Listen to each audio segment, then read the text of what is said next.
میں نے پہلے شروع میں کہا تھا کہ ہر بیماری کا علاج ہے، لیکن گناہ کا علاج کسی ڈاکٹر کے پاس نہیں، مگر الحمدللہ گناہ کا علاج اسلام کے پاس موجود ہے، گناہ کا علاج مصطفیٰ جان رحمت کے پاس موجود ہے، گناہ کا علاج قرآن اور حدیث میں موجود ہے۔ اب گناہ کا علاج کیا ہے، یہی آج کی محفل کا اصل عنوان ہے، اور تھوڑی دیر میں بات میں اپنی مکمل کر لوں گا، کیونکہ سردی ماشاءاللہ بڑی شاندار اور خوبصورت ہے، اور اتنی سردی میں آپ کو دیر تک بٹھا کے نہیں رکھوں گا، لیکن تھوڑی دیر میں بات مکمل ہوتی ہے۔ اب گناہ کا علاج کیا ہے؟ جو چاہتا ہے گناہ سے بچنا، اس کو ایک ہی کام کرنا ہے۔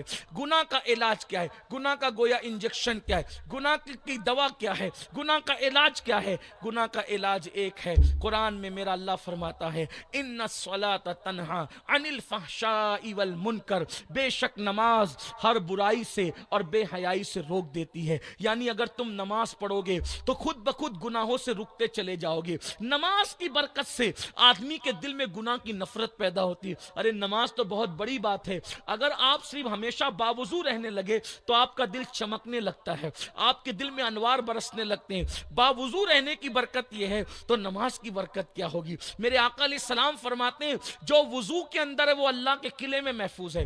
وضو اللہ کا قلعہ ہے، جو باوضو رہتا ہے وہ اللہ کے قلعے میں محفوظ رہتا ہے۔ اللہ اکبر۔ بتاؤ اگر کوئی بادشاہ کے قلعے میں رہے گا تو کوئی دشمن اس کو نقصان پہنچا سکتا ہے؟ اللہ اکبر۔ اگر بادشاہ کے قلعے میں رہنے والے کو کوئی نقصان نہیں پہنچا سکتا تو جو اللہ کے قلعے میں محفوظ ہے اس کو کون نقصان پہنچا سکتا ہے؟ تو وضو کی یہ برکت ہے، تو نماز کی برکت کیا ہے؟ آؤ آپ کو بتاؤں نماز گناہ سے کیسے بچاتی ہے۔ دیکھو پہلے نماز کی برکت سن لو۔ لوگ کہتے ہیں مولانا دعا کر دو، تعویذ دے دو، یہ وظیفہ بتا دو۔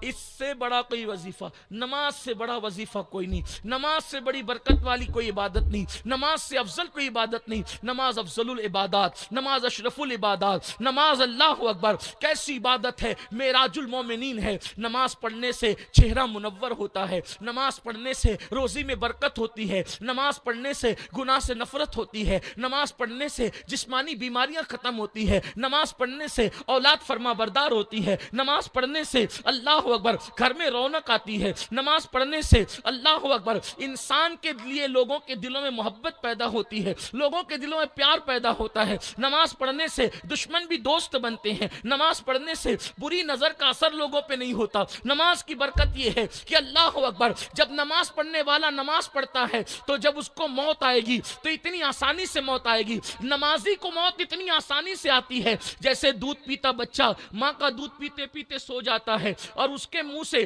ماں کا سینہ نکل جاتا ہے، اس کو خبر بھی نہیں ہوتی۔ تو جیسے بچے کے منہ سے ماں کا پستان نکلے اور بچے کو خبر نہیں ہو نیند میں، ایسے ہی نمازی کی روح نکلتی ہے، اس کو خبر بھی نہیں ہوتی۔ ایک مقام پہ فرمایا جیسے آٹے سے بال آسانی سے نکل جاتا ہے ویسے نمازی کی روح آسانی سے نکل جاتی ہے، بہت آسانی سے اس کو موت آتی ہے۔ اور جو نمازی ہوتا ہے اس کی قبر کا حال یہ ہوتا ہے کہ اس کی قبر جنت کے باغوں میں سے باغ بنا دی جاتی ہے۔ نمازی کو جب قبر میں رکھا جاتا ہے، اللہ اکبر سننا، غور سے سننا، یہ نماز کی برکت ہے، جب نمازی کو اس کی قبر میں رکھا جاتا ہے تو اس کو وہ کبھی بھی دفن ہو، چاہے صبح دفن ہو، دوپہر دفن ہو، شام دفن ہو، رات دفن ہو، جب بھی آدمی دفن ہوتا ہے تو ایسا لگتا ہے جیسے سورج غروب ہو رہا ہے۔ عصر کا جو آخری ٹائم ہوتا ہے کیسا لگتا ہے؟ قبر میں جب آدمی جاتا ہے تو اس کو ایسے ہی لگتا ہے، ایسے ہی لگتا ہے نمازی کو، تو یعنی سورج غروب ہو رہا ہے۔ تو وہ کیا کرتا ہے؟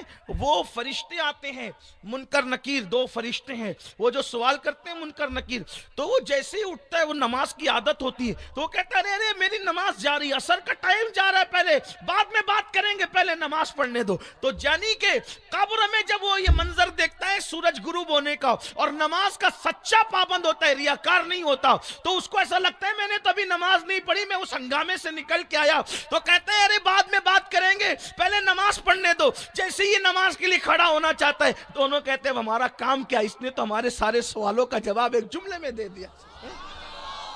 اور پھر وہ دیکھتا ہے کہ اس وقت جب اس کے بھائی، اس کے بچے، اس کی بیوی، اس کے سب لوگ اس کا ساتھ چھوڑ دیتے ہیں مرنے کے بعد، بھئی قبر میں تو انسان کو اکیلا ہی رکھا جاتا ہے نا، تو کیا دیکھتا ہے؟ ایک دلہن اس کی قبر میں آتی۔ یہ کوئی کہانی کی صدی ہے، رسول اللہ کا فرمان ہے۔ آقا علیہ السلام فرماتے ہیں دلہن اس کی قبر میں آتی، وہ دلہن سے کہتا ہے ارے تو کون ہے، یہاں کیا کر رہی ہے؟ تو وہ کہتی میں تیری نماز ہوں۔ دلہن کی شکل میں آج تیرا دل بہلانے آئی ہوں. جب میرا ٹائم آتا تھا تو سب کو چھوڑ کر کے عبادت کے لیے آ جاتا تھا.